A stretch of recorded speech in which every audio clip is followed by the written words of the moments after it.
Hey boys, I hope you're all doing really well. So yes, CA final exams are finally over. After this long fought struggle of postponement of exams, the pressure on your head, trying to just complete 2 more papers within wake of completing this forever. Yes, I know the kind of pressure you've gone through. I empathize with you all, but finally we are done with all the papers. Very congratulations to all of you who has completed this paper with all the struggle.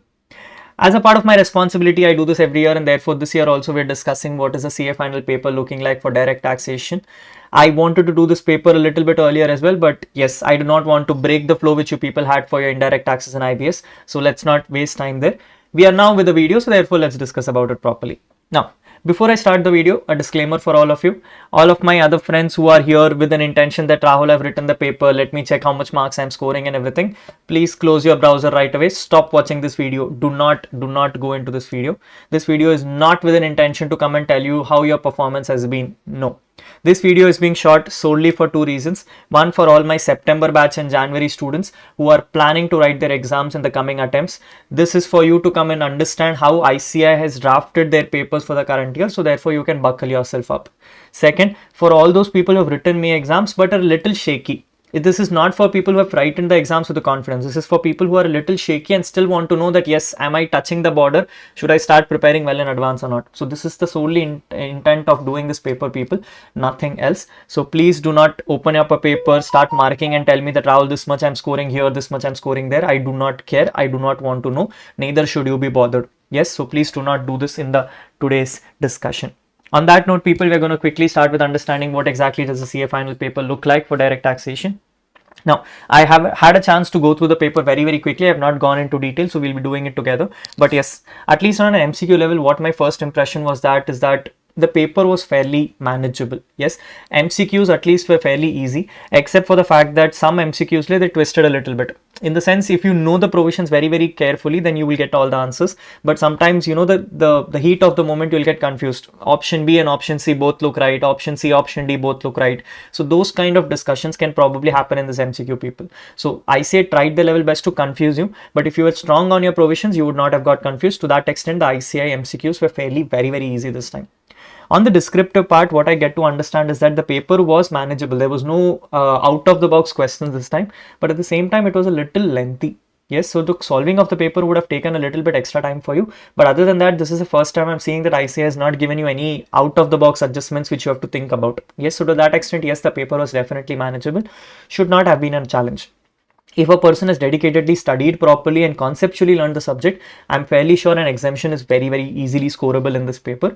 Anything more than that would definitely be your efforts. Yes. So on that note, we're going to quickly look into the MCQs. Let's understand how the MCQs look like for today.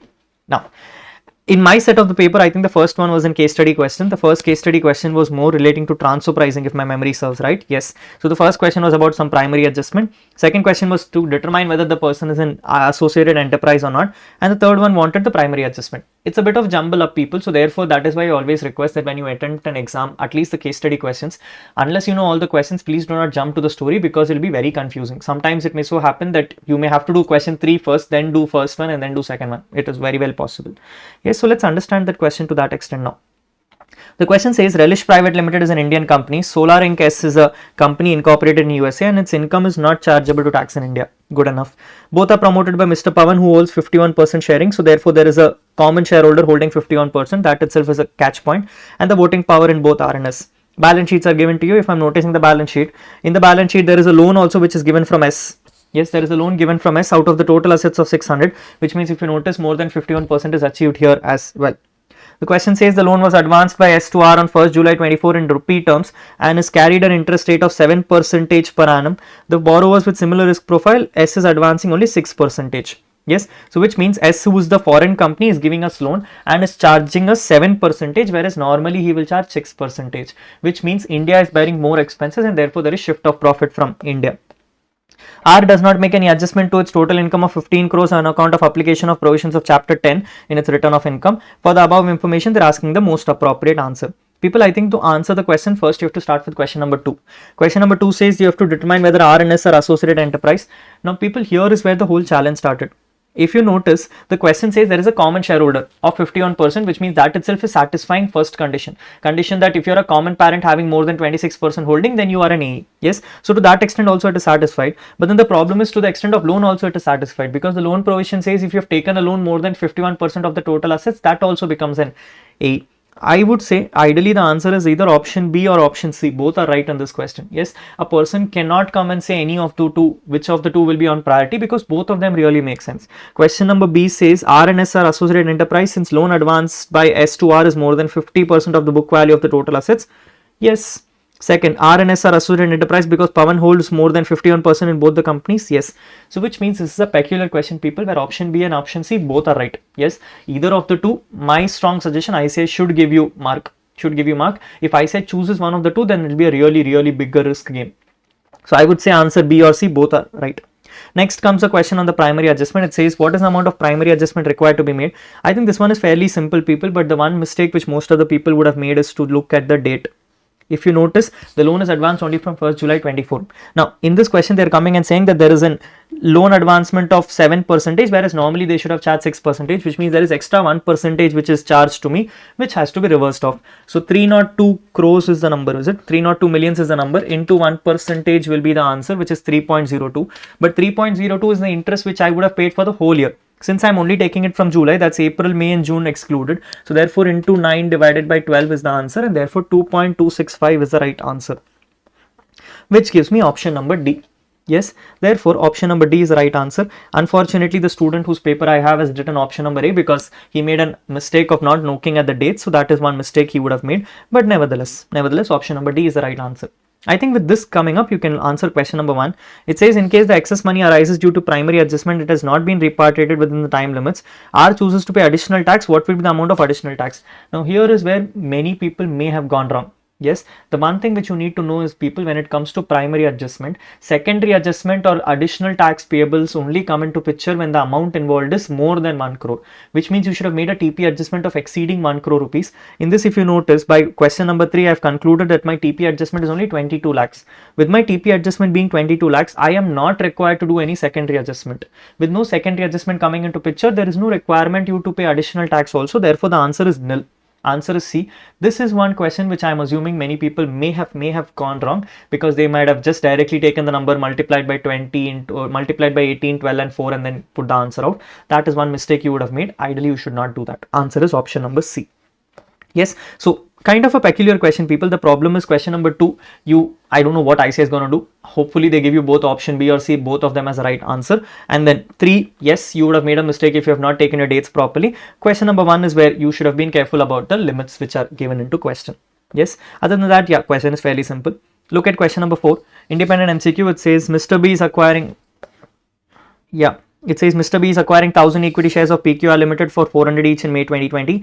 Company bought back 200 equity shares of Mr. B as per the scheme of buyback in Jan 2025. People, buyback question has been given to you. Amendment of the current year, buyback dividends are being asked. This is Jan 2025, where if it was before October, I would have done buyback tax, but because it is Jan 2025, easy provisions. The buyback price is given as 550 rupees, which is fully going to be your buyback dividends. The 400 rupees will become your capital loss. The buyback was completed in Jan 25. B received the payment, did not sell any other capital asset. What is the amount to be included in gross total income? Let's check. Option A says long-term capital gains of 30. No. Dividends of 30. No. Dividends of 1,10,000. Yes. I think 550 is the answer, people. So 550 into 200 is the shares, and therefore the answer comes as 1,10,000. Yes, so dividend of 1,10,000 will be included in gross total income, and the long-term capital loss of 80,000 will be the right answer. Option number C is right. This one was an easy question. If you have done your amendments properly, this one is easy. Yes. Next, ABC Limited is a private bank in India, has not filed its statement of financial transaction. Okay, SFT question. In relation to the transaction of 23-24 as required under 85BA, a notice was issued by the prescribed income tax authorities on 1st September requiring the bank to furnish the statement by 30th September. Bank has, however, furnished the statement only on 10th October. You are required to calculate the penalty. I think this is something which I have told in the class also many times, people. Penalty of SFT is a very commonly tested item. The penalties of SFT basically comes and says that 31st May is the due date for paying for filing your SFT. If you have not filed your SFT on 31st May, from 1st June you will be levied a penalty of rupees 500 per day until the due date of the notice is responded to. The due date in this case has been given as 30th September. So till 30th September, you will be levied a penalty of 500 rupees per day. After 30th September, since there is still a delay, the officer can levy a 1000 rupees per day penalty as well. So which means for the 10 days of October, you'll be levied 1000 rupees penalty. So therefore, if I calculate this out, people, my makeup from June is 30 days, July is 31 days, August is 31 days, September is 30 days. Multiplying all this with 500 rupees, so 30 plus 31. 30 plus 31 plus 31 plus 30 into 500 gives me 61,000 plus another 1000 rupees per day until the 10th October. That becomes another 10,000. Therefore, the answer is option number C. Therefore, sorry, the answer is option number B, which is 71,000. Yes, so 71,000 is the right answer. Next. Question number 6 says Optima Corporation is an investment fund regulated by SEBI, made under SEBI Act. The following are the particulars given to you, where they have given you business income, capital gains, income from other sources. Now, people, when it comes to investment fund, the rule is very simple. Investment fund comes and says any kind of PGBP income alone will be taxable in investment fund's hands. Everything else will be taxable in the hands of the respective unit holders. Yes, so in this case, the business income will be taxable in the hands of investment fund. These two will be clubbed in the hands of unit holders. The question says assume that Optima Corporation has 8 unit holders, each holding a period exceeding 24 months. Income from investment is the only income. Good enough. What is the total income being requested? The first one says total income of 4 lakhs. Yes, total income of each unit holder will be 4 lakh 50. Check it out, people. 36 lakhs divided by 8 unit holders, is it? Yes, I get the answer as 4 lakh 50. Therefore, option A itself is the right answer. Yes, option A becomes the right answer. No doubts here. This one was a very easy question. If you know the unit holder provisions, that's a very easy provision. Oh, we have a case study number 2. This question basically says you have to find out multiple questions. What would be considered as a block period? Okay, amendment question, people. Your search and seizure has been requested. Next, as per the information provided, choose the correct information. Again, abatement rules are being requested in search and seizure. What is the prescribed time limit for filing appeal before ITAT? Okay, amendment number 2, your ITAT rules have been requested. And then what is the amount of dividend to be included under the head income from other sources? Great. Let's look at the question. The question says ABC Limited is an Indian company which has made investments in shares of India and foreign companies. During the financial year 24-25, ABC receives the following dividends. They have PQ and R. People, if you notice this carefully, this is something similar to your case scenario number 33 of your case study booklet. Yes, your case study booklet case scenario number 33 fairly resembles this, but unfortunately this is not the same. This is not the same. There is some issue here. I'll tell you what is the issue. If you notice, there are 3 companies, Indian companies. All dividends have been received in July, November and February, which means during the financial year.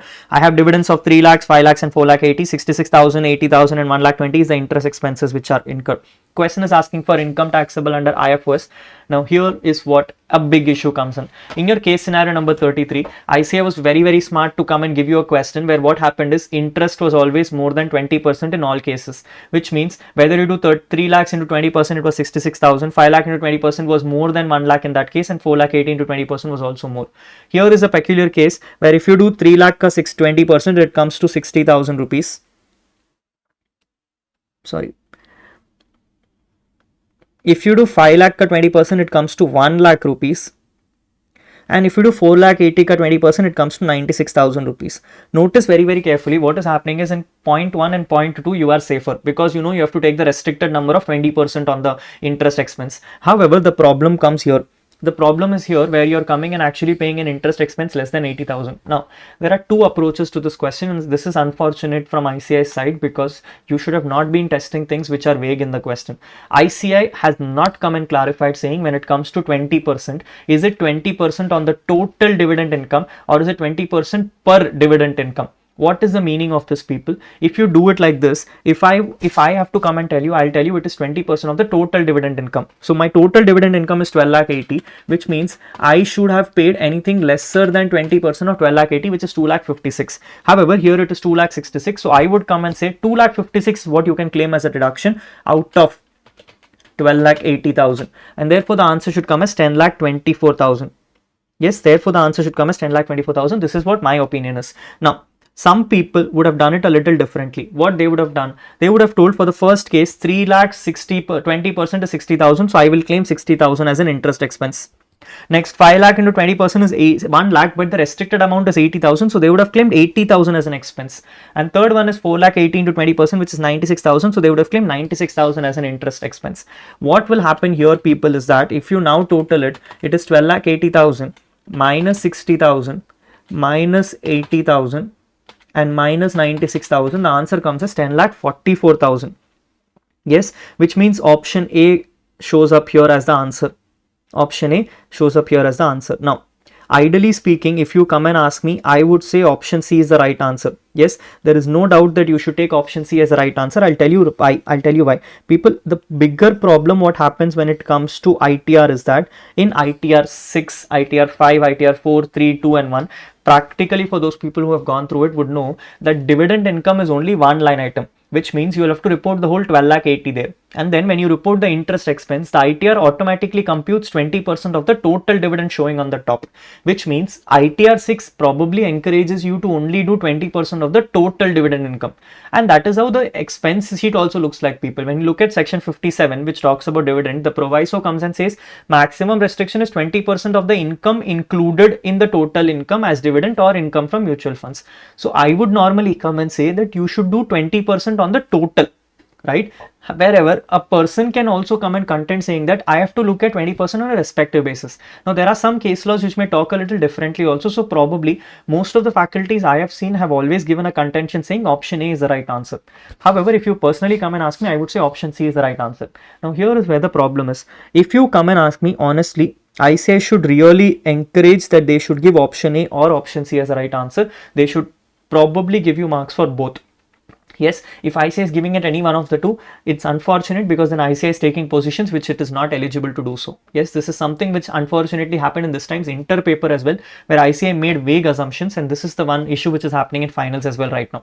Vague assumptions are being made from ICA, which is not the practice to go, especially in an MCQ question. If it was a descriptive also, I would still let be in go because then you can write notes against it. But in an MCQ format, when you give both the options as the right answer, a student is now struggling to understand which of the two is the right answer. Yes, and at that point of time, if you take a difference of opinion, your opinion should not be the reason why students are losing 2 marks worth of their efforts. So that is something which I would strongly recommend ICA, that they give an option alternative for A or C both in this question and do not restrict to any one of the two. Anyway, we'll have to wait till suggested answers to come to a final conclusion, but hopefully ICA will give you both the things as the right answer. Next, let's look at the following parts. After that, the question says ABC Limited distributed dividends to its shareholders amounting to 2,50,000 for 23-24 in December 24 and dividend of 4,50,000 for financial year 24-25 in March 25. Now people, this is ATM. ATM provisions basically come and say that if you have paid any dividends 1 month prior to the month, 1 month prior to the due date of return filing, then in that case you can claim that as an ATM. However, if you notice, for financial year 23-24, the dividend was only paid on December 2024. The due date of that would have ideally been in September, and therefore December 24 itself means that would have not been claimed under ATM of last year, which means can I claim it in the current year's ATM? Yes. So which means I am eligible for this 2,50,000 as a deduction. Next, coming to the dividend of 4,50,000 for financial year 24-25, you paid this in March 2025 itself, which is also within the financial year. Therefore, I am eligible to claim both of them as a deduction under ATM. The answer should ideally be 7 lakhs in this case. That is option number B. Yes, so option number B is the right answer in this. This one was easy. Next, what else is there in the question? A search was made under section 132 on ABC Limited. The search was initiated on 26th February 25 and was concluded on 6th March 25, where the last of authorizations were received. Okay, so this is the search related question. It says what would be considered as block period. People, the block period rules, the amendment of the current year search provision comes and says the latest year for which the search is going on will be considered plus 6 years prior. The only one catch point in this question which students would have got confused is, if you notice option A. Option A says assessment year 18-19 23-24 with a period April to 6th March. And second one says the same, but it says April to 25th February. The third one says April to 26th February again. Now that is where the problem is. If you notice, there are two due dates here. One is the due date of 26th February when the search was initiated. One is the due date of 6th March when the search was concluded. And one is 25th, which is the day before the search. Now, for those who have read this provisions very carefully, you will know that the search block period ends on the date on which the search is concluded, which is the last of the authorization. So one tricky question which people could have made mistake because of the dates, the ideal answer is option number A here. The ideal answer is option number A here. The last day of the search is when the block period ends. You have to keep the block period until that period. So it is neither 26 nor 25. This is something which you could have made a mistake on if you have not read the provisions very, very carefully. But if you have done so, then yes, you should get this right. What else is there in the question? The question says ABC Limited is receiving a notice under section 143(2) for 23-24, the assessment of which is ongoing. A notice under 148 was also issued, the proceedings of which is also pending. People, when it comes to block assessment has very clearly clarified that for the past 6 years, whatever is the assessments which are ongoing right now will be standing abated. Yes, so which means they cannot be proceeded anywhere forward. That is what I think should be the next question. The question says, as per the information, choose the correct option. Assessment proceedings of 23-24 will be deemed to be abated, but the next one will continue. No. Assessment proceedings of both 2021 and 23-24 will be abated. Option number B is the right answer, because C then comes and says 23-24 will continue, which is not, and 4 says both will continue. No. All the assessments will stand abated because the search proceedings has been initiated. Next, the company has made an appeal before Commissioner of Income Tax for 2015-16 for a matter relating to business deduction, which was dismissed by CIT Appeals on 20th December 2024. So they have taken it on 20th December 2024 and the order was communicated on the same day. Now people, ITAT amendment of the current year, the appeal filing timelines have been amended to 2 months from the end of the month in which the appeal order is received. So 20th December, end of the month becomes 31st December, 2 months added to it becomes 28th February. Therefore the answer should be 28th February. Option number B is the right answer. Yes, this was an amendment, a very good question, but easy question. Yes, so this is what is your case study number 2, people. In case study number 2, if you honestly come and ask me, I think search was something you could have answered. The abatement is something definitely you should have answered. Timelines of ITAT appeal should be the most easiest thing you should have been gone through. 10 is where I have a confusion, people. I hope ICA gives you alternate answers here. 11th should be fairly easy for everyone. Yes, so not very complicated. Look at question number 3, case scenario. Case scenario question number 3 says they want, in respect of salary paid of 15 lakhs and electricity bill of 3 lakhs 60 by trust. People, they're asking trust related question. Next you have VDA question. Then you have equalization levy question. And then you have a payment of trust, payment by a trust. Okay, so that is what the question says. Let's see what the question looks like. It says Ramakant Gupta is a practicing chartered accountant in Delhi. He is engaged in taxation planning and consulting for his clients. One of his clients, GBR Inc., is a country M based foreign company and is carrying on the business of manufacture and sale of artificial jewelry under the brand name Kangan. So there is a foreign company which is engaged into jewelry kind of services. For expansion in Indian market, it used online advertisement services to MS Link Inc., a country Z based foreign company. So one foreign company is engaging with another foreign company for Indian advertisements. During the previous year 24-25, GBR Inc. pays 7 lakh rupees to Lima Inc. for such services. People, this looks like a equalization levy question. GBR Inc. has a permanent establishment in India. Here is where the catch point is. People, normally equalization levy only applies when a resident engages a non-resident for the services, or a non-resident engages another non-resident, provided the first non-resident has a P in India. This question comes and clarifies the first person has a P in India and the second person has no P in India. This is the classic case of equalization levy 1.2, and therefore equalization levy will apply in this case. So answer to the question which has been asked, whether GBR Inc. is required to charge and deduct equalization levy, answer is yes. Yes, all the 3 answers other than that is showing no, so therefore no. Answer is yes here. GBR Inc. is required to do equalization levy on this. This one is an easy question. Next, Ramakant Gupta is a member of Kikli Foundation, an educational institution and a trust registered under 12AB of the Income Tax Act. Trust has made a payment of 5 lakh 90 including GST of 90,000 for providing services to a pending case of the trust at a high court on 20th December 2024. Now people, this is what one of the questions was. The question was asking whether they should do TDS or not, is what I understand this question. Yes. Now the question is whether trust should do TDS. Answer is yes. Income Tax Act 12AB has come and clarified saying when it comes to trusts are mandatory required to follow the same provisions of 40 IA as well. So 40 IA provisions will apply. Now 59,000 was the total payment, in which 59 is it? 5 lakh 90 it was. It was 5 lakh 90. Yes, in that 5 lakh 90 people, if you notice, GST is 90,000 rupees and TDS generally does not apply on the GST component, which means only 5 lakh is liable for TDS. 5 lakh into 10% will be the TDS rate, which means 50,000 is the right answer. Option A says does not require to deduct TDS. No. Option B says 50,000 rupees deposit before the due date of return filing. So yes, option B is the right answer. Option C says 59,000 people, which is not the case. Unfortunately, no. You cannot have 59,000 ka TDS. GST is not liable for TDS. And point number 4 says 50,000, but then they come and say that you have to deposit it before the end of the assessment year. There is no such provision like end of the assessment year, people. The provision is before the due date of return filing. Therefore, option B is the right answer. Yes. Now, the options are fairly easy, but the problem, like I told you people, the problem is that most of the options are resembling each other, and therefore one small mistake in noticing the numbers and noticing the timelines, you may end up going wrong here. That is the one thing which I say tried in this attempt. But yes, if you have studied your exams properly, I don't see any challenge in these questions. Fairly and easy questions. Next.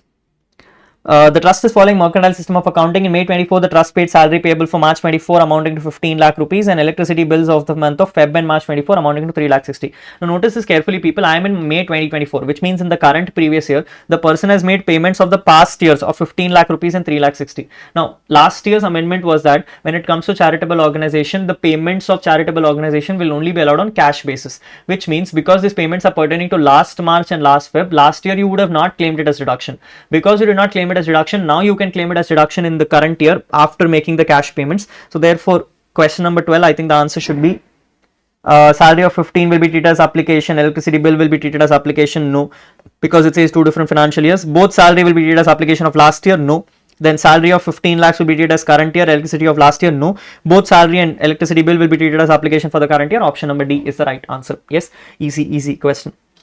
Last one. Mr. Ramakant Gupta sold 1000 Bitcoins, virtual digital asset, to Mr. Priyal on 20th November 2024 for a consideration of 340 per Bitcoin. Mr. Priyal is employed in ABC Limited at the monthly salary of 1,20,000. Mr. Priyal has no other source of income. Now people, 194S provisions come and say even if the other person is a salaried person, TDS is applicable at the rate of 1%. So therefore 1% rule will apply. Option number A is the right answer. It says Mr. Priyal needs to deduct TDS under section 194S at the rate of 1% on consideration of 3,40,000 since consideration exceeds 50,000. Yes, option A is the right answer. Yes, option B, option C, option D says all no. So therefore that is not the right answer. Option A becomes the right answer.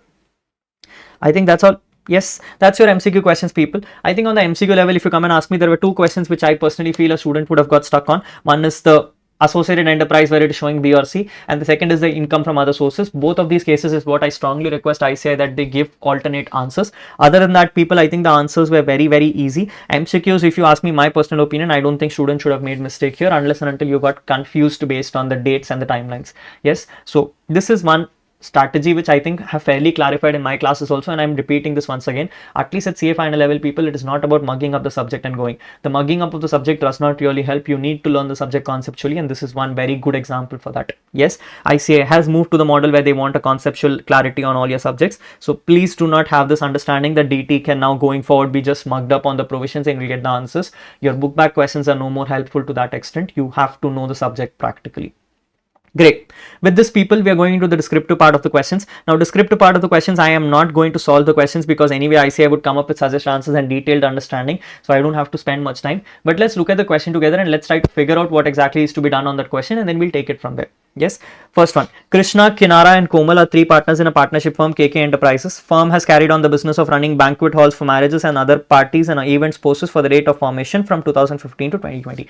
So there is a partnership firm, three partners are there. They were running the business from 2015 to 2020. The partners converted the firm into the company on 1st April 2020 by the name KK Private Limited and transferred the entire business of the company. People, there is a conversion happening from partnership firm to a company. This is exempt from tax under capital gains 4713.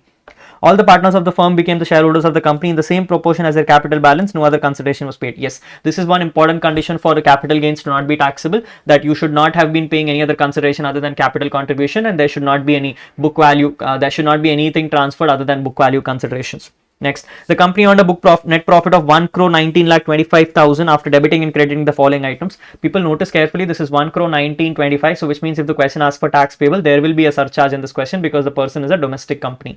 Yes, with the person being a domestic company, a 25% a 7% surcharge will be applicable in this scenario if the question asks for tax payable. During the financial year 24-25, for a sum of 1,17,000 was paid to resident transporter Mr. Milan for transporting necessary goods. People, this looks like 40A3 cash payments. Notice carefully, this is a transport operator, which means the payment limit is 35,000 rupees. Yes, the first payment is showing 4th May 24, 26,000, allowed as deduction, no issues here. Then I have 37,000. This will get disallowed, people. This is not allowed as deduction. Next, 22,000 is allowed. 32,000 is allowed, which means technically I'll only make a disallowance of 37,000. The company did not deduct tax at source from such payment as Mr. Milan submitted a certificate issued to him for no deduction of tax at source. People, I have 197, which means TDS is not required to be deducted.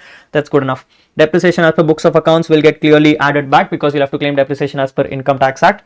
One of the debtors were transferred. Out of the debtors that were transferred to the company, one debtor, which is M Private Limited, for whom 6 lakhs was due since 1920, went bankrupt on 1st December 2014 and nothing could have been recovered from them. The company debited the amount of 6 lakh rupees in the statement of profit and loss account. Now, people, the question basically is coming and saying that the person has written off bad debt in the current year, but the bad debt pertains to past entity. Now, this is perfectly allowed, people, when it comes to conversion cases. If a bad debt is collected in the past because the income was offered in the past, the debt can be claimed as a bad debt in the current year. There is no issues here, which means this is merely an ignoring adjustment. Yes, no adjustment has to be done for this. You can simply come and say this is allowed as deduction. Next, dividend received from listed companies. People, this goes ahead from PGBP and gets added to IFOS. But the one catch point which most of the people should have not made mistakes on is the word saying received here. Is the word saying received here. We have done this n number of times in our classes also, people. Dividend received from listed company means that the money which is shown here is net of TDS.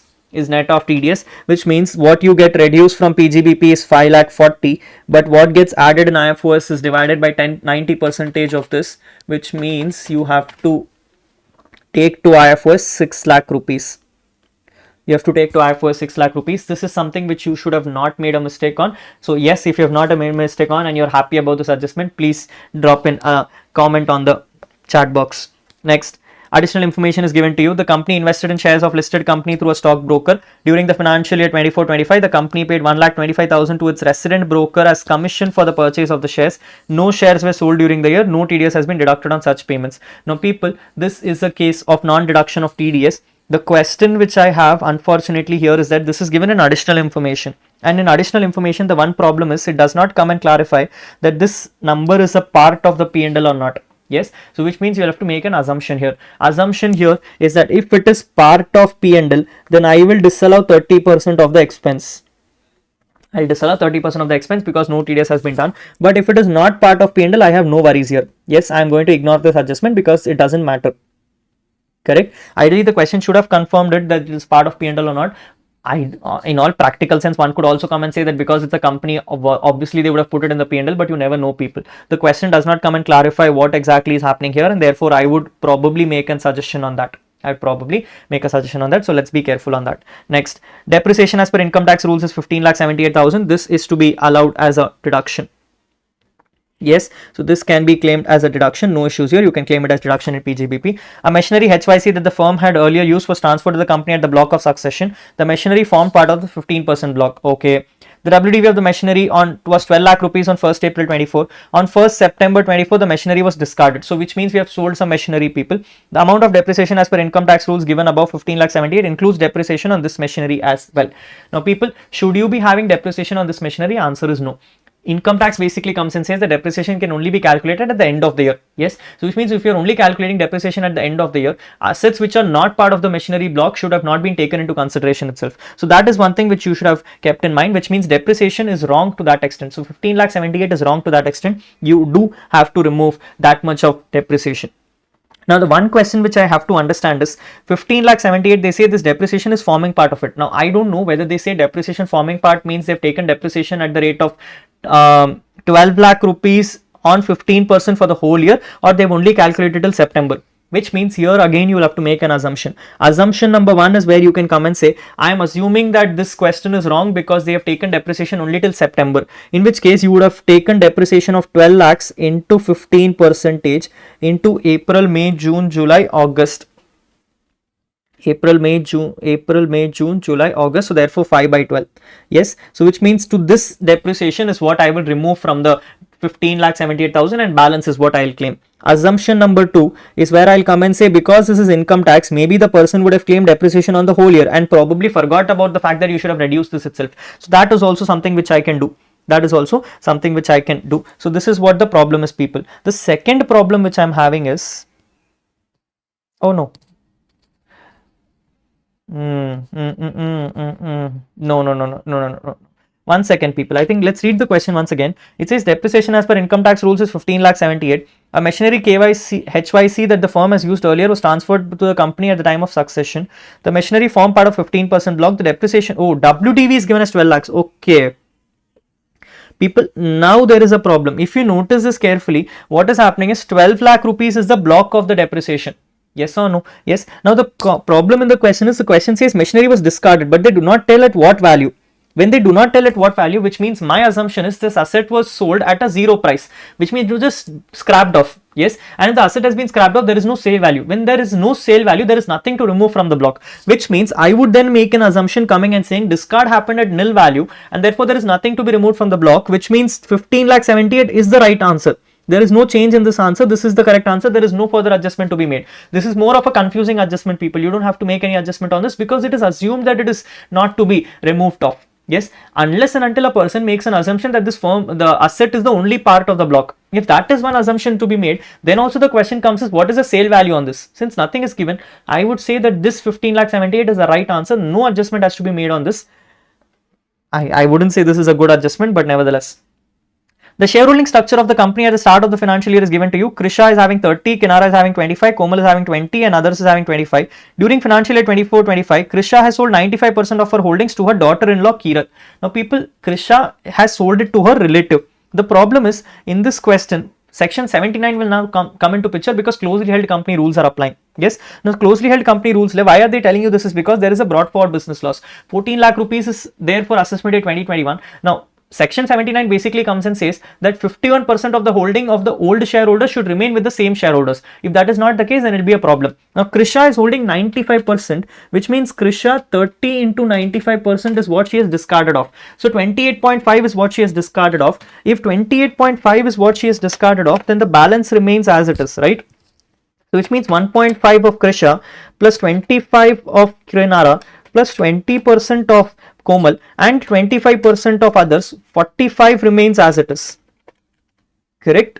Yes. So out of 100, if I am removing 28.5, that is 71.5, which means there is no problem in the shareholding structure, people. The shareholders still remain the same. There is no issue here. There is no issue here. Therefore, the loss can still be carried forward and set off in the current year. I don't see a problem here. Next, the company holds 65% stake in Adar Hospitality Services Private Limited, a closely held company. On 12th April 2024, the company took a loan of 15 lakh rupees from Other Private Limited. Accumulated profits of the company was 31 lakhs on 1st April. The company repaid the loan in full on 25th March. Now, people with 65% holding, that means you are liable for now section 222E.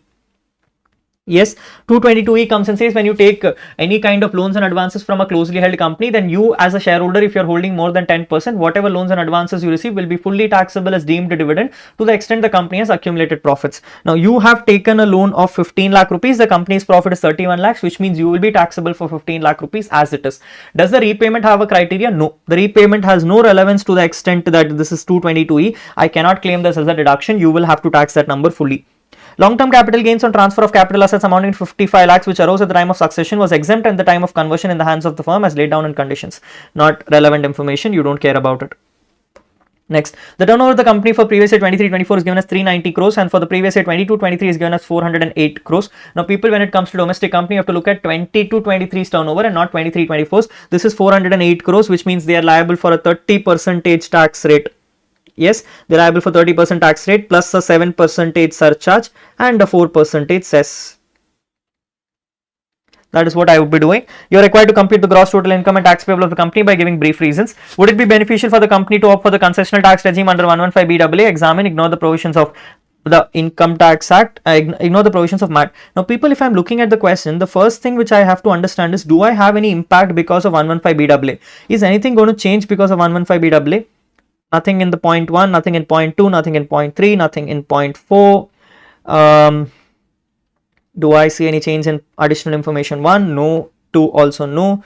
3, also no. 4, also no. 5, also no. 6 is not relevant. So, which means people, I think this question 115BAA will not have a total income impact, which means the only right answer would be to come and check the tax rates. If you notice, I will do 30 plus 7% plus 4% under normal scheme, which is 33.384. Whereas under 115BAA, I'll do 25.168. So would it be beneficial for you to do? The answer is yes. You have to just mention that. Nothing else has to be mentioned. You just have to mention the fact that yes, 115BAA would be beneficial for me because the tax rate would be lower. And the total income is not going to change, people. So you don't need to recompute the answer itself. Yes, to that extent, this question is there. Now, I think the only thing which I feel a challenge here, people, is going to be point number 2, because this is where I got confused on. And your adjustment number, where it was the assumption adjustment. Yes, the additional information number 1. So basically, additional information number 1 and 2 is where you would have probably gone wrong, people. Other than that, fairly an easy question. You could have easily answered this question off. Question number 2A. It says Mr. Metals is a limited liability partnership consisting of 3 partners, J, K and L. J and K are working partners as per the deed. Partnership deed authorizes interest on partners at the rate of 14%. Not allowed 12% is what you can claim. The deed authorizes remuneration to working partners at 75,000 per month. You have to check for the amended rules of 40B. So one thing which is there, people, is that this paper has a lot of amendments. This is something which I'm extremely happy about. Normally, this is what I always tell people. Amendments are very, very critical when it comes to CA final. A lot of questions come from amendments. So therefore, yes, a very, very good question paper. It has a unit in SEZ which started its operation on 1st June 2019. Its total turnover, export turnover and net profits are given to you 120, 90 and 24. People, this is 10AA. So simply take ETO by TTO, multiplied with the export profits, and then multiply by 50%, because this is after 5th year of operations. You have to claim 50% only as a deduction. The firm has commenced the operations of warehousing facility for the storage of sugar on 1st May 2024. It incurred a capital expenditure of 60 lakhs on the purchase of land and construction of building during the period April to Jan 24, includes 35 as cost of land. Section 35 AD, people. In that 35 AD, 60 lakhs is the purchase of land and building, in which 35 is the cost of land, which means 60 minus 35 is what you can claim as deduction. So 25 lakhs will be fully claimed as deduction. The expenditure has been capitalized in the books. Great enough. No depreciation claim. Perfectly fine. Warehousing facility agrees to all conditions. Yes. Profit from the operation facility is 30 lakh rupees. I have a claim of 25 lakh rupees, which means I have a net profit of 5 lakh rupees. Yes. Then they say after debiting the following items. Now, people, in this interest on capital at 14% is 11 lakh 48. So I will reverse work and I will claim only 12%. 2% will get disallowed. This 9 lakh rupees each will get fully disallowed first of all, because you will have to compute the book profit. Yes, so compute the PGBP and then check what is the answer. That is what you will have to do. Correct? Yes, so that is an easy thing which you have to do. Nothing great about it. Now, compute the total income and tax payable by the firm. Ignore AMT. Very good. People, the question has asked you to ignore AMT, which means no efforts to be put here. Just simply compute the normal computation. Take the PGBP answer on this. Compute the PGBP book profits by compute the remuneration by using the book profit formula. The first 6 lakh will be liable for 3 lakh rupees and the balance will be taxable for 60% of the book profits. Take that number, compare it with the salaries, whichever is lower is the right answer. Yes, that is what you need to do. Assuming that the LLP filed its return of income for 25-26 in December 2025. Okay. What will it be having any impact on deduction under 10AA and 35AD? Yes, people, the rules of 10AA basically come and say that when it comes to 10AA, you need to mandatory file your returns on time. So which means a delay in filing of return means you are not eligible for section 10AA. Yes, so section 10AA gets denied to you. You do not claim that as a deduction. Correct? Whether you'll have a problem in 35AD, no, you don't have a problem, which means this is a theory question, people. The question says don't recompute an income and tax payable, which means you simply have to write notes. The notes comes and say 10AA will be denied to you because you filed a return late. 35AD will continue as it is, no problems here. Next, Mr. Joseph is a non-resident and a person of Indian origin. NRA related provisions, people. Furnish the following information to you. Sale proceeds of listed equity shares in A Limited, an Indian company. People, this is a special specified income under the NRI rules, and therefore this will be taxable at a rate of, this is 31st May, right? They have not confirmed you the cost of acquisition. Oh, they've confirmed it on the bottom, people. The cost of acquisition is 2020, which means this is 112A asset. You can tax it at the rate of 12.5%. Yes. Next, expenditure wholly and exclusively incurred in connection with the transfer of the listed equity shares. No, not allowed as deduction when it comes to your capital gains under NRI provisions. Interest on government securities. Yes, government securities is also liable for your NRI provisions, people, but the wording says net of TDS, so which means you have to gross it up to 90%. So this is at the 81,000 is at 90%. You'll have to compute what the answer is. So I get 81,000 divided by 90%. The answer comes as 90,000. So you'll take 90,000 multiply by 10% and get the number. Interest on deposit with public limited companies. Yes, this is also acquired in foreign convertible exchange. So this is also liable for 10% tax rate. The expenditure claimed is not allowed as deduction. You cannot claim this as a reduction. Next, interest on deposits held with private companies, gross. The deposits were made by Mr. Joseph, a resident in India, out of his taxable income. Now, this is deposits with private company people. This is not an NRI provisions, which means this will be taxable at the slab rates. Yes, this is normally taxable at slab rates. Next, fresh investments in shares of Indian Public Company Limited. This is fresh investment. So this is 115F people.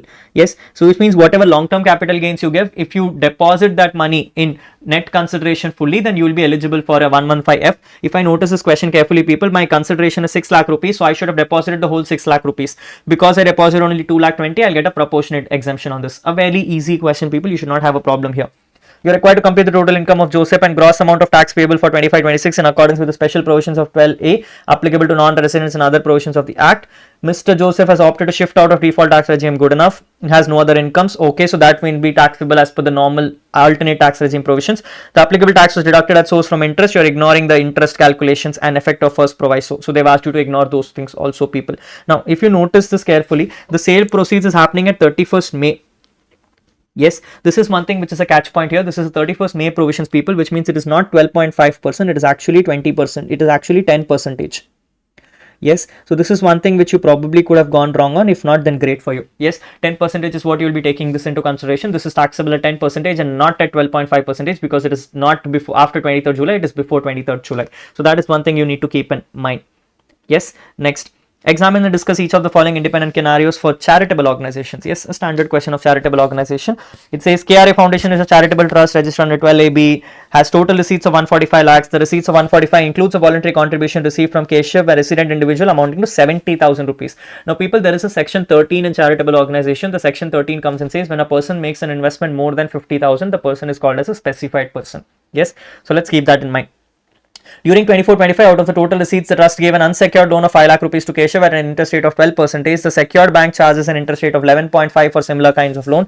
The trust has always applied 85% of its total receipt. Discuss the implications. Now, people, when it comes to section 13 says that if there is a substantial contributor or a specified person, you should not give him any undue benefits. But notice this question carefully. In this question, the question comes and says when I normally give it to another person, I give for 11.5 and I'm giving it to this person at 12%, which means I'm actually not giving him a benefit. He's actually losing more money because of me. In that case, does section 13 apply? No. So will there be any tax implications here? No. This is a clean case. I don't have any problems here. You can ignore the whole thing.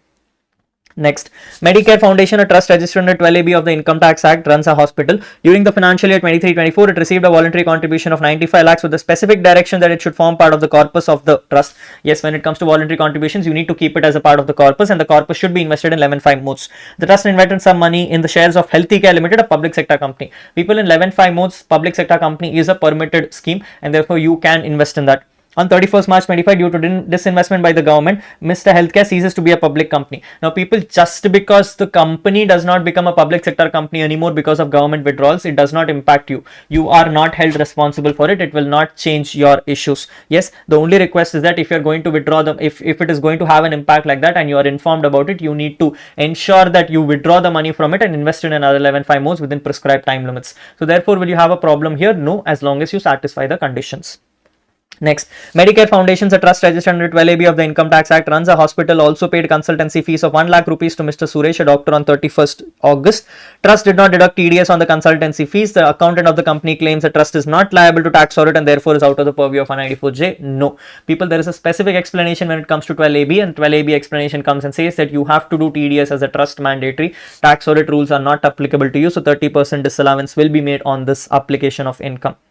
Next, Mrs. Meera is aged 28 years, resident individual, provides management consultancy to small and medium corporations, India and abroad. Okay, DTAA question, people. Regularly travels to country K for providing consultancy services to her clients. It provides the following information to you in respect of the above information. Amount received in providing consultancy, 35 lakhs 17 India, taxable, 12 lakhs taxable because the person is ROR. Amount spent in earning these incomes can be claimed as deduction, no issues here. Rent received from a shop in country K, 55,000 people. Rent received from a shop. This person is providing consultancy services, which means the person is not in the business of doing these things, and therefore this will be taxable under IFHP. Yes, because it is taxable under IFHP, you will take 55,000, multiply it with 12, claim 30% standard deduction. 4,62,000 is what you're going to be taxing. Expenses incurred in earning this rental income in 1,20,000 not allowed as deduction. HP has no such deduction rules. Country K provides two options at the assessee as far as taxation of income from management consultancy is concerned. One is at the rate of 20% without deduction of any expenses, or 37% after deduction of expenses, which means Country K provides both the options. Now you have to choose which one makes more sense based on least of the both.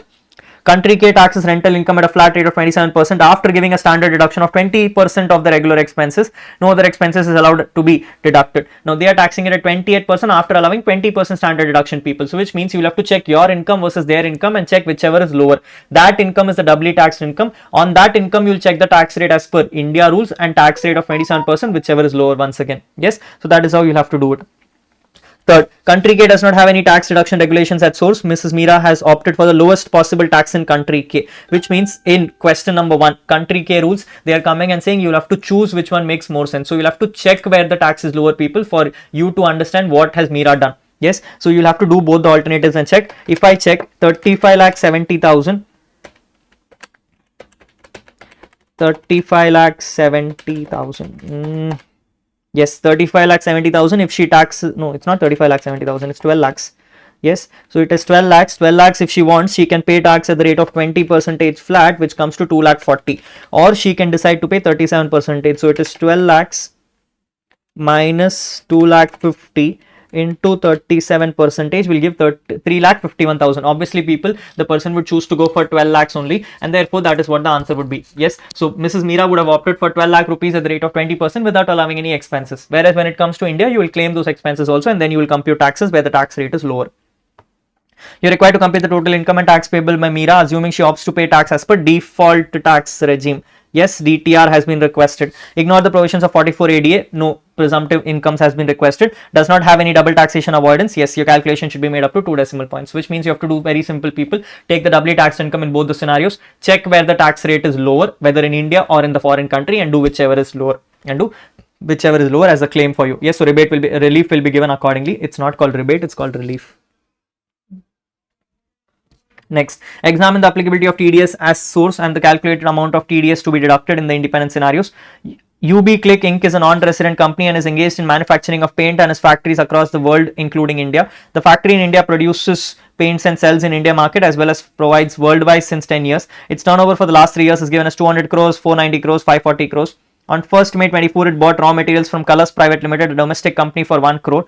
Colors Private Limited's turnover is 5 crores. For 22-23, 8 crores, and 23-24 is 9 crores. India does not have a DTAA with countrywide. Discuss tax implications. Now, people, this is section 194Q. Yes, section 194Q has clearly come and clarified that when it comes to purchase of goods, even if a non-resident has a PE in India, then also 194Q is applicable. Non-residents are normally not liable for 194Q unless PE rules are applicable. Here is a case where they're coming in clearly clarifying that the person has a factory in India, which means there is a fixed place PE. With a fixed place PE coming into picture, the person is liable to deduct TDS at the rate of 0.1% on the total purchases made. Total purchases made is 1 crore rupees. So which means you'll do 1 crore rupees minus 50 lakhs, which is the threshold limit. So 50 lakhs will be liable for 0.1%. Yes, that is what the answer is. Fairly simple one. So you have to simply say 50 lakhs at the rate of 0.1%. Next, Seal India Private Limited, a domestic company engaged in the business of manufacturing and selling of washing powders. For the purpose of promoting and boosting sales of the product, it hires an agent to whom incentives and commissions is paid on the basis of percentage of sales throughout the year. During the financial year 24-25, Prakash, resident individual, is working as an agent for the company. The company paid him the following commissions and incentives for the year. First, they have made a payment of 1,75,000 for achieving target, 1,60,000 for achieving target in quarter 3, and then they've given him other incentives of 1,60,000. Now, people, these two together will become 194H. Yes, so it will become 194H. Now, for the quarter 1, people, it will be TDS at the rate of 5%. For this, will be TDS at the rate of 2%. Yes, amendments of current year. Again, an amendment question has been tested. Before October, it was 5%. After October, it is 2%. Other incentives would become 194R. This is directly at the rate of 10%. The figure of other incentives includes reimbursement of expenses of 1 lakh incurred on booking of air tickets for an event in Singapore for Mr. Prakash and his family members who accompany him. Yes. Who is this? So this is for the air tickets of Prakash and his family members who accompany him. The company has also given Prakash laptop worth 60,000 for achieving sales target for the month of September. Now people, when it comes to this reimbursement of 1 lakh rupees, is it liable for 194R? The answer is yes. If you notice this carefully, people, the question says for booking of air tickets for an event in Singapore for Mr. Prakash and his family members. The moment they say his family members, it automatically means that this is not a business related gift. This is not a benefit which is for the company. It is a benefit for the Prakash only. When it's a benefit for Prakash, he will be liable for 194R, which means this is not relevant. You will still be liable for TDS on the whole 1,60,000. Separately, the company has also given him a laptop worth 60,000. So this is also liable for 194R people. So it is 60,000 at the rate of 10% on this as well. Yes, this is what the question is. Now, easy question, but yes, they are trying to confuse you on things. Antique Masters Limited is a masters.com is an online portal which provides e-auction services. Okay, people, e-auction services has specific rules under 194O. Some exemptions have been given only after you satisfy certain conditions. Let's check if any of the conditions are getting satisfied. The owners list their items on the portal and interested buyers place bids for them on the portal itself. Okay. The portal provides the details of the buyers who make the top bids. The seller chooses the buyer and intimates the portal. The portal takes money from the buyer and transfers the amount to the seller's account. People, notice the portal is taking part in taking money and transferring the money. Yes, this is a red flag. This is a red flag. Section 194O, the circular very clearly comes and clarifies that any auction would not be liable for doing 194O if it is only facilitating the whole transaction and does not get involved anywhere, which means the seller should interact with the buyer directly and the seller should trade with the buyer directly. The payment should happen between them. If it is happening from the e-commerce operator, then 194O will apply on this.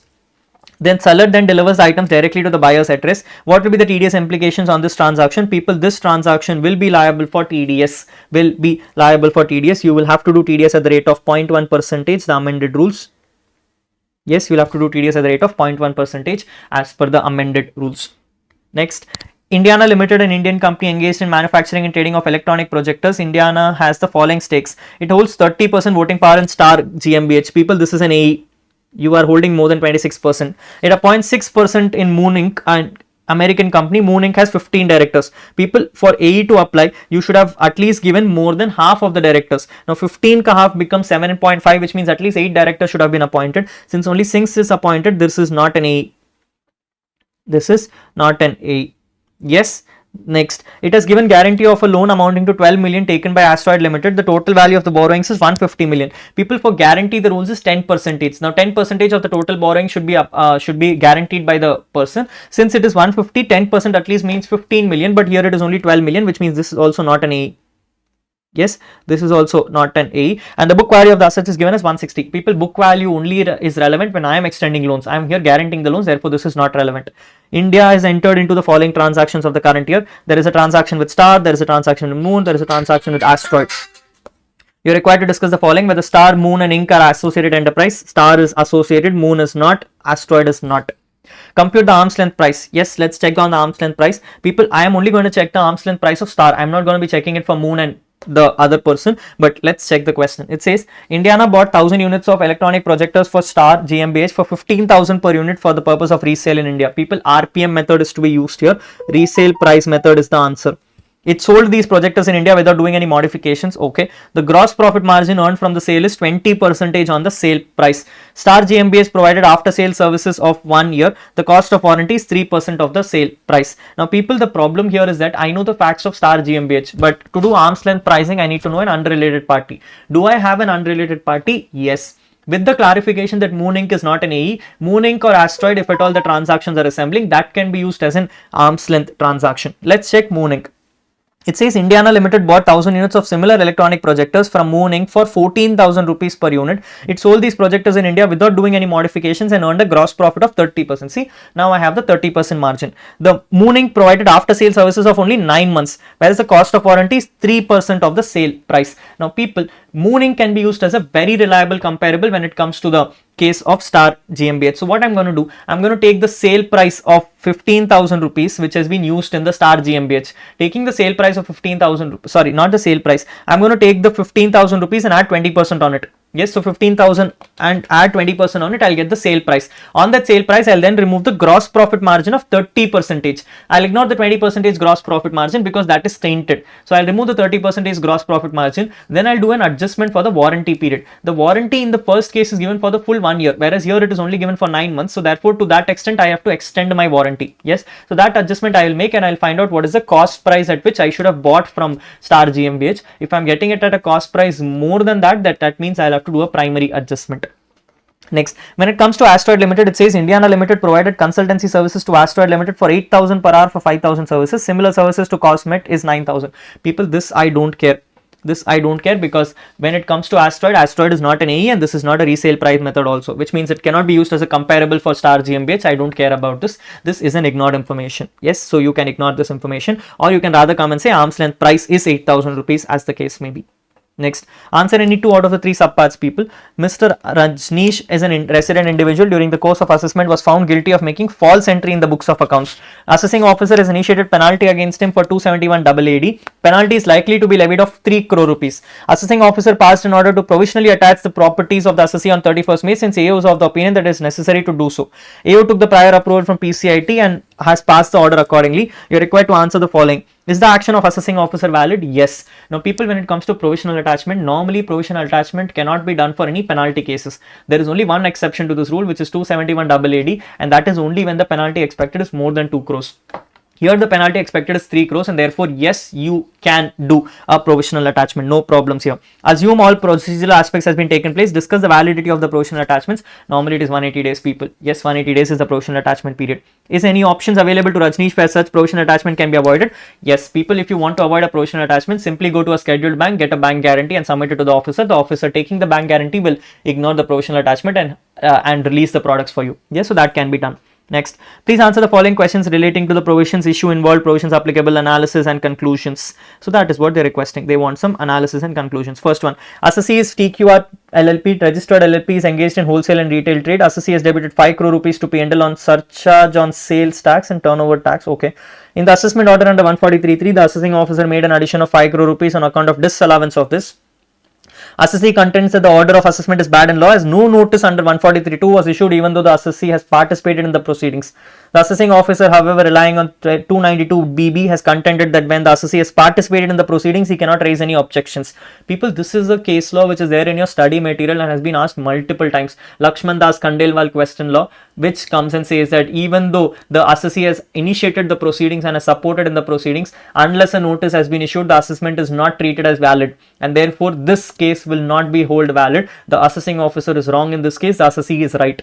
Despite the assessment being participated on, since the notice is not issued, notice cannot be treated as a defect in the law. 292 BB will not apply in this case. You are not permitted to those. Next, Mr. Baljit is a resident individual. He filed his return of income, offered interest income of 25 lakh rupees received from Sanjay Ling and claimed a TDS credit on this. TDS credit was not allowed by the department pursuant to an intimation under 143.1. Application filed under 154 was also rejected, reasoning that TDS credit is not reflected in 26 years and consequently the said tax was recovered from the assessee. Advise Mr. Baljit on the basis of the latest court rulings where the department can recover the tax. People, this was the part of the judicial announcements which we had discussed little bit before the exams. The case law basically coming and clarifying that just because the other person has not deposited the TDS in 26 years, you cannot be denied your credit. If you can justify that yes, money was withheld from you and it was informed to you that the money has withheld from you, you are eligible for the TDS credit. A mere default on the side of deductor cannot hold you responsible for the case. That is what the answer is. Great. BEPS action plan number 13, BEP reports. Yes, theory question, people. Static and ambulatory approach. Theory questions, I'm not discussing much on this. I have question number 6, last question. It says, Ram is engaged in the trading of mobiles and is proprietor of Narang Mobiles. Turnover and aggregate receipts for financial year 24-25 is 5 crores. Okay. He's received 22 lakhs from sundry debtors in cash and the remaining 4.9 crores was received through online banking channels. He's also made a total business payment of 5.5 crores, where in that 5.5 crores, cash payment is made to 28 lakhs. Remaining all kinds of payments are made through online check. No other amounts was received or paid. Check whether Ram is required to get his books of accounts audited, of Narang compulsorily audited. Now people, this is a clear case of tax audit. 44AB provisions come and say that if you want to get a turnover of 10 crores for the purpose of tax audit, the total receipts should also be less than 5% in cash and the total payment should also be less than 5% in cash. Now if I'm noticing this, people, 512,000,000 into 5% means I can make a cash payment of about 25.60 lakhs. I can receive cash worth 25.60 lakhs. The person has received 22 lakhs in cash, which is perfectly fine. So which means my sales is completely okay. I don't have a problem. Coming to the business payment, that is 550,000,000 into 5% will give me 27.5 lakhs. Now here I have made a cash payment of 28 lakh rupees. This has caused a problem because it is 28 lakh rupees and it is more than 5%. My turnover will now be 1 crore for the purpose of tax audit. Now because my turnover here is showing 5.12 crores, am I liable to get tax audit done? Answer is yes. Mandatory tax audit for you. So this is what the answer is. Assuming Mr. Ram is required to get his books of accounts audited in light of tax applicability, also discuss whether the following issues needs to be reported by the chartered accountant in 44AB. In 44AB in the tax audit report under section 44AB in relation to tax audit of Narang in view of section 269 ST. Now people, 269 ST comes and says that if you have to make a payment, you have to make a payment more than 2 lakh rupees. Then only 269 ST will come into picture. Notice the first case, I am undertaking transactions. In the undertaking of transactions, I am receiving, where am I receiving? Yes, I am receiving 22 lakhs from a sundry debtor. So does that get reported in 269 ST? Answer is yes. 269 ST reporting will take place on that transaction because the payment has happened in cash and it's for a single transaction. So that will get reported under 269 ST. Yes, sweet. So that will get reported, people. That's a simple thing. Narang Mobiles issued an invoice of 3,50,000 to XY. Oh, I'm sorry. Okay, they didn't want that to be reported. They had another question. Okay, confusing. Yes, so they had another thing which had to be checked, people. The next thing is what I am looking at. Am I right? Who's Narang here? I don't know. Let's see Narang. Narang Mobiles issued an invoice of 3,50,000 to XYZ and Co for the sale of mobile phones. MS XYZ and Co made payment of 2,50,000 through account pay check. Perfectly fine. The balance of 1 lakh rupees has been paid on 10 different dates in cash of 10,000 on each day. People, single. Who is Narang Mobiles here first of all? Oh, okay, Narang Mobile is the name of the proprietor. Okay, I'm sorry. Yes, in that case, people, will 269 ST apply? The answer is yes, 269 ST will apply in this because although the payment, no, 269 ST will not apply in this. The transaction payment is only 1 lakh rupees. Yes, you need to have an undertaking transaction of 2 lakh rupees on this case. This is only a 1 lakh rupees case, so therefore 269 ST will not apply. You can ignore this rule. Next, RH Steel Limited is a company incorporated in India. It sets up 2 units, one in SEZ and another in non-SEZ for manufacturing of steel bottles. Company has transferred the product of non-SEZ unit to SEZ at a price lower than fair market value. Okay. In respect of such product transfer from non-SEZ, only insignificant manufacturing activities took place. In this way, the company is able to show higher profits in SEZ unit than in non-SEZ unit and consequently claims higher deduction in computation of income. The sales from the bottles transferred from non-SEZ unit constitutes 15% of the total turnover. Can the provisions of GAAR be invoked? Now people, this is something which is very apparently given in your study material. The first of the questions, people, where it comes and says when a specific rule when it comes to SEZ has been implemented in transfer pricing rules as STD provisions, when SAR is already applicable, GAAR does not apply. Yes, so can GAAR be invoked in this case? The answer is no. However, ICAI gives an alternative where they come and say some circular of ICAI income tax has come and clarified even in case when SAR is applicable, GAAR can be applicable. So which means you have to write the answer saying because this is a specific issue which is already dealt in STD provisions, GAAR need not be invoked because SAR is already applicable. However, SAR and GAAR can coexist with each other. Yes, that is what the right answer would be in this. Next, ABC Limited, an Indian company, has entered into an agreement for providing technical know-how, a company registered in country A. PQR Inc. has a sister concern XYZ LLC in country A which has obtained advance ruling. Okay, advance ruling has been requested for people. The agreement is expected to be of 500 crores and the expected tax liability is 150 crores. ABC Limited wants to make use of this advance ruling for its assessment proceedings. So it applied for the Board of Advance Rulings to issue the same rulings for ABC Limited being identical ruling. Now ABC has entered into an agreement for providing technical know-how to PQR Inc. PQR Inc. has a sister concern XYZ LLC in country A which has obtained advance ruling on identical technical know-how. So which means ABC is going and applying for advance ruling for PQR's transaction when PQR's sister concern already has a favorable transaction. The agreement is expected to be of 500 crores and the expected tax liability would be 150 crores. ABC Limited wants to make use of this advance ruling for its assessment proceedings, so it applied for Board of Advance Ruling to issue the same rulings. To verify the transaction, the Board of Advance Ruling compelled the books of accounts of the company. Can ABC make an application for advance ruling? Yes. Now people, it's not about the case of a public company, but notice carefully that ABC Inc. is applying for a transaction with the non-resident. Now ABC applying for a transaction of a non-resident does not have any limits. You can apply for an advance ruling without any limit consideration itself, so which means an advance ruling is perfectly permitted here, no problems here. Also examine whether the books can ask, whether the board can ask for production of books. Yes, people, when it comes to Board of Advance Ruling, there are multiple powers which they have. They can compel books of accounts, they can issue an oath, they can ask you to come and examine things on oath. Everything can be done by them, so therefore perfectly permitted. Examine context of the provisions of Income Tax Act. Yes, this is fairly easy. Now if you come and ask my personal opinion, what and all should you have taken up for a question, people? What is the one question which I would have chosen to ignore off is what I would probably think of. If you come and ask me, I think question number 1 has to be done. There's no options there. Question number 2 actually looks easy. This was a very easy question, people, which is talking about your LLP and firm related question. This is a question which you should have definitely answered. Yes, especially with NRI provisions and all, this was an easy question. You could have easily won the marks here. 14 marks is an easy question here. Coming to question number 3. Question number 3 relating to trust question was an easy question. Yes, so question number 3 is also something which you could have answered. DTAA I think was a little lengthy. Considering the adjustments and all which they have, I would assume this was a lengthy question, but yes, definitely an easy question. So 3 also should have been answered.